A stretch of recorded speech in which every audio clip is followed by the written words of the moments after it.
अज्ञानोतिमिरान्धस्य ज्ञानाञ्जनशलाकया चक्षुरुन्मीलितं येन तस्मै श्रीगुरुवे नमः। গহন আনন্দ চিন্তন শ্রীমৎ স্বামী গহনানন্দজি মহারাজ। আজকের প্রথম চিঠি।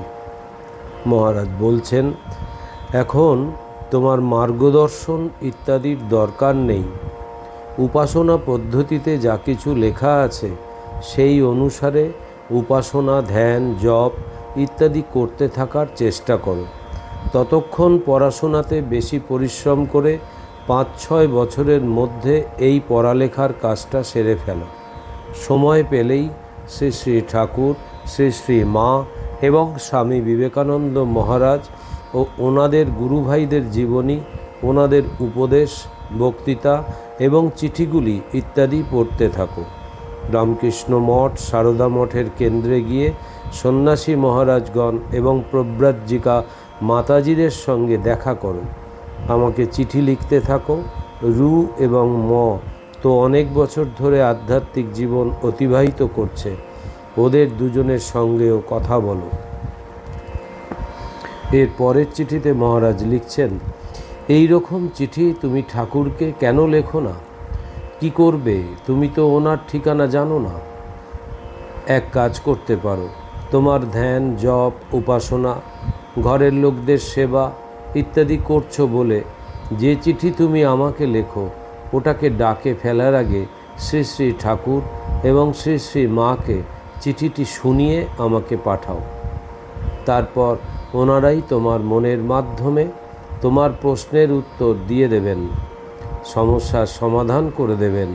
তখন দেখবে যে তোমার মনে কোনো প্রশ্ন উঠবে না, সন্দেহ হবে না, সমস্যা হবে না, আর তোমার মন শুদ্ধ হয়ে যাবে।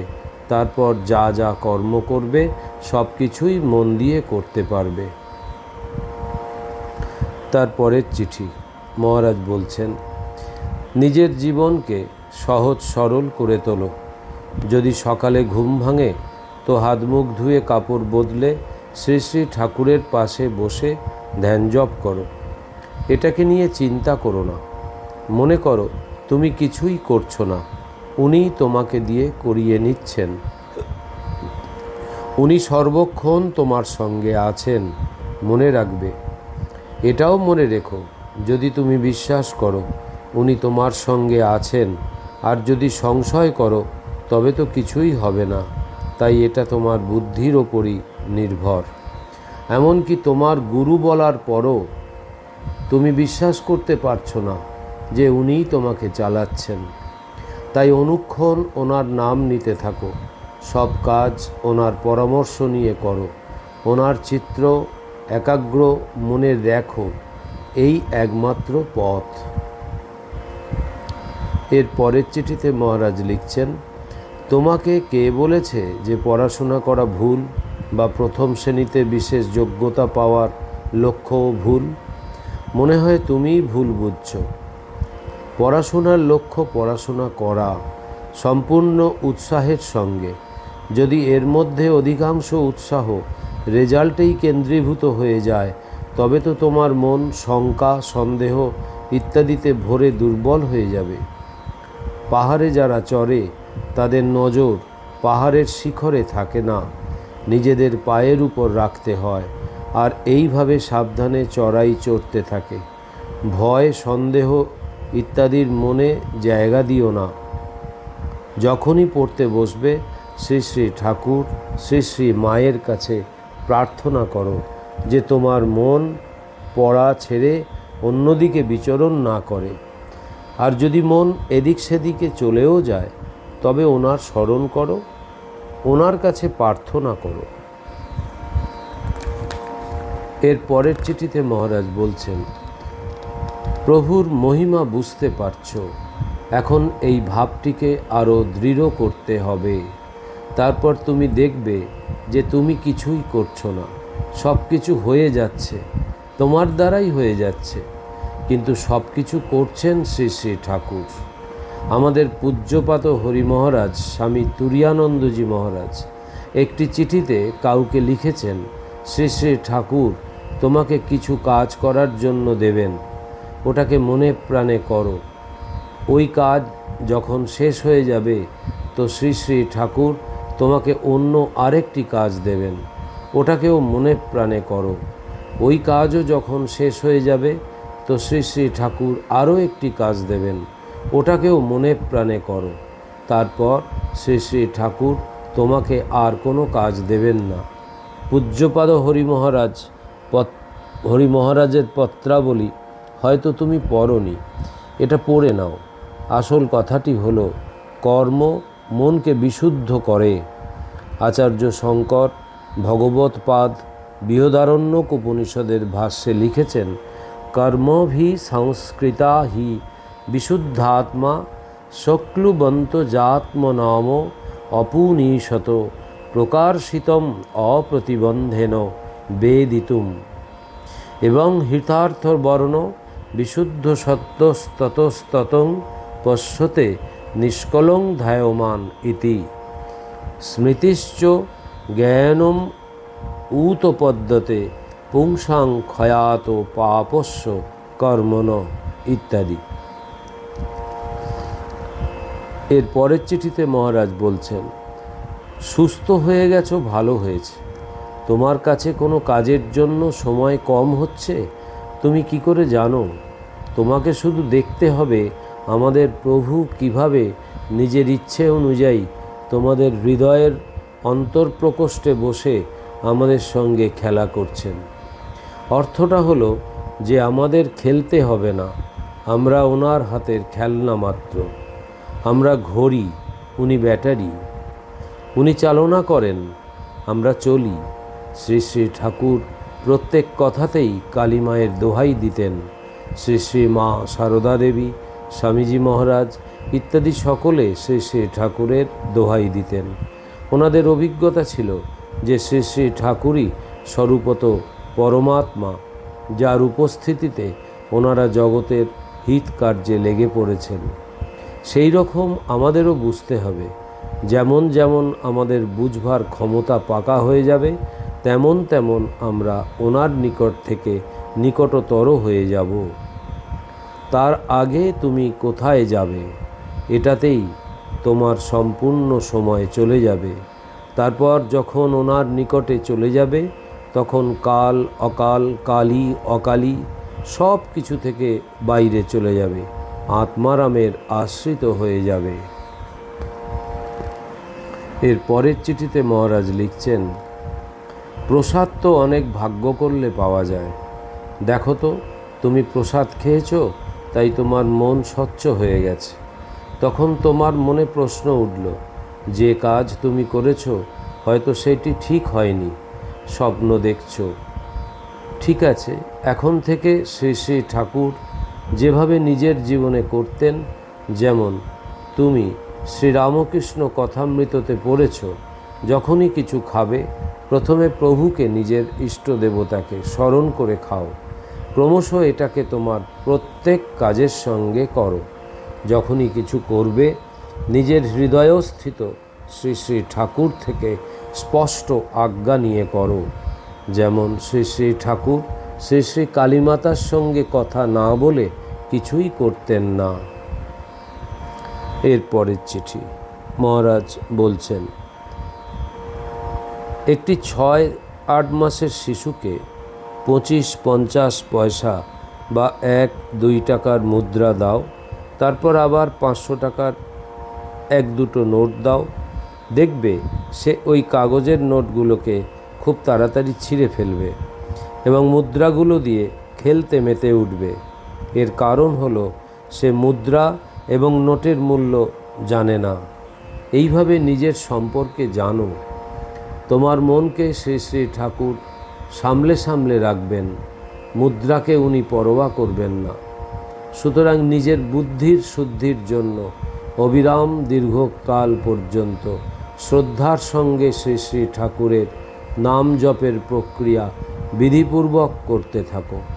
তুমি নিজের কাম, ক্রোধ ইত্যাদিকে অধিক গুরুত্ব দিয়ে ফেলেছ এবং ওদের চলে যাওয়ার পরও তুমি ওদেরকে মনে করতে থাকো। কাম এসেছিল, ক্রোধ এসেছিল, তারপর আমাকেও তার উপায় বলার জন্য লিখে ফেলো। এর পরের চিঠি মহারাজ বলছেন, আমার চিঠি যেটাকে তুমি ফটোকপি করে পাঠিয়েছ ওটাকে আবারও পড়ো। ওটাতে আমি তোমাকে তোমার হৃদয়স্থ শ্রী শ্রী ঠাকুরের হাতের এক যন্ত্রস্বরূপ হয়ে কাজ করার জন্য তৈরি হতে বলেছি। ইদানিং তোমার গুরুজনেরা তোমাকে যা কিছু বলেন তা পালন করে চলো। তারপর যখন নিজেই বড় হয়ে যাবে তখন তোমার হৃদয়স্থ শ্রী শ্রী ঠাকুরের সাথে তোমার পরিচয় হয়ে যাবে। তখন শ্রী শ্রী ঠাকুরের আদর্শ পালন করেই চলবে, যেমন স্বামীজি মহারাজ প্রমুখ করে থাকতেন। শান্তি, আনন্দ ইত্যাদির কথা এখন বলো না, শুধু আজ্ঞা পালন করার কথা বলো। এর পরের চিঠিতে মহারাজ লিখছেন, তুমি শ্রী শ্রী ঠাকুর, শ্রী শ্রী মা এবং স্বামী বিবেকানন্দ মহারাজ সম্পর্কিত কোনো বই পড়েছ? যদি পারো তবে শ্রী শ্রী রামকৃষ্ণ কথামৃত প্রত্যেক দিন 10-15 মিনিটের জন্য পড়ো। বাংলা পড়তে পারো তো বাংলায় পড়ো, আর যদি ইংরাজি পড়ো তবে স্বামীজির দি complete works of Swami Vivekananda বইটিও পড়ো। আমাকে শীঘ্রই জানাও তুমি কি কি বই এতদিনে পড়েছ, কি পড়ছো ইত্যাদি। এতটুকু মনে রেখো, যদি তুমি ভাবো এই সংসার মায়াজালের গুচ্ছ, তো তুমি এই মায়াজালের গুচ্ছে আবদ্ধ হয়ে যাবে। আর যদি তুমি মনে করো তোমাকে কেউ বাঁধতে পারবে না, তুমি সদাই মুক্ত, তবে যেমন শ্রী শ্রী ঠাকুর, শ্রী শ্রী মা, স্বামীজি মহারাজের মতো নিজের সম্পূর্ণ মন প্রাণ দিয়ে এই মায়াজালের গুচ্ছের সেবা করতে লেগে পড়ো। নিজের সম্পর্কে চিন্তা করা ছেড়ে দাও, যেমন ওনারা করেছেন, যেমন শ্রীকৃষ্ণ, শ্রী গৌতম বুদ্ধ করেছেন। এর পরের চিঠিতে মহারাজ বলছেন, আমার পরামর্শ মানত, তোমাকে এখন অনন্ত ইত্যাদিকে জানার প্রয়োজন নেই, এবং তোমার স্ত্রী আর তোমার মায়ের ঝগড়াকে মীমাংসা করারও প্রয়োজন নেই। এতটুকু জানো যে তোমার কর্তব্য শুধু নিজের মা বাবার, নিজের স্ত্রী ও সন্তানের সেবা করতে থাকো। কিন্তু তুমি এই কাজটিকে এত মুশকিল ভাবছ যে ওটাকে বুঝতে তোমার গুরুকে চিঠি লিখতে হচ্ছে। আসল কথা হলো, তুমি নিজের কর্তব্যকে যদি কঠিন ভাবো তবে ওটা কঠিন হয়ে পড়বে, আর সহজ ভাববে তো সহজ হবে। ওটা তোমার মনের স্থিতির উপর নির্ভর করে। যদি সংসারে তুমি আসক্ত না হও তবে তুমি নিরাসক্ত হয়ে সংসারের সেবা করতে পারো। আর যদি তুমি সংসার থেকে প্রেম, ভক্তি, শ্রদ্ধা, সেবা ইত্যাদি পাওয়ার আশা করে থাকো, তবে জানবে যে তোমার সংসারের প্রতি আসক্তি রয়ে গেছে। শ্রী শ্রী ঠাকুর, শ্রী শ্রী মা, স্বামীজি মহারাজ, শ্রীরাম, শ্রীকৃষ্ণ ইত্যাদি সকলে এই সংসার থেকে কোনো প্রকার কিছু আশা করেননি, শুধু সকলের সেবা করে গেছেন। আমাদের মঠের সাধুরা অনুরূপ সেবা করে যাচ্ছেন। এটাই আদর্শ জীবন, নিশ্চয় বুঝে নিয়েছ। তার পরের চিঠিতে মহারাজ লিখছেন, অবশ্যই বইয়ে মন্ত্র লেখা ঠিক নয়। তুমি দেখবে যে তোমার অর্ধেক প্রয়াস লিখতে চলে যাচ্ছে আর অর্ধেক ওটাকে পড়তে। তাড়াতাড়ির কোনো প্রয়োজন নেই, ধৈর্যের সঙ্গে কাজ করো। যতটুকু পারো অনুক্ষণ মন্ত্রকে জপ করার অভ্যেস করে ফেলো। তারপর দেখবে যে তোমার মন তোমার চেষ্টা ছাড়াই জপ করতে লেগে পড়েছে। কোনো বিপত্তি আসে, কোনো মুশকিল আসে, দেখবে মন নিজে নিজেই জপ করছে। তুমি দেখোনি? এইভাবে সব সময় করো। এর পরের চিঠিতে মহারাজ বলছেন, মহারাজের পরামর্শ ও সম্মতি নিয়ে তুমি জনসাধারণের কাছে আবেদন করতে পারো যে তারা টাকা সোজা রামকৃষ্ণ মঠ যোগদান এর নিচে লেখা ঠিকানাতে রামকৃষ্ণ মঠ যোগদান বিস্তার যোজনা কোষ লিখে পাঠাতে পারে এবং তাদের থেকে সংগ্রহ করা টাকা স্বামী ভৌমানন্দ মহারাজ রামকৃষ্ণ মঠ পুনেতে জমা করতে পারো, যার তথ্য পাওয়ার পর আমরা এখান থেকে ওনাদের জন্য প্রাপ্তি স্বীকার রসিদ পাঠিয়ে দেব। স্বামী ভৌমানন্দ মহারাজের সঙ্গে কথা বলো এবং তিনি যেমন বলেন তেমন করো। ওম নিরঞ্জনম নিত্যম অনন্তরূপম ভক্তানুকম্পাধীত বিগ্রহং বৈ ঈশাবতারম পরমেশমিড্ডম তং রামকৃষ্ণম শিরসা নমামহম। শ্রীরামকৃষ্ণার্পণমস্তু।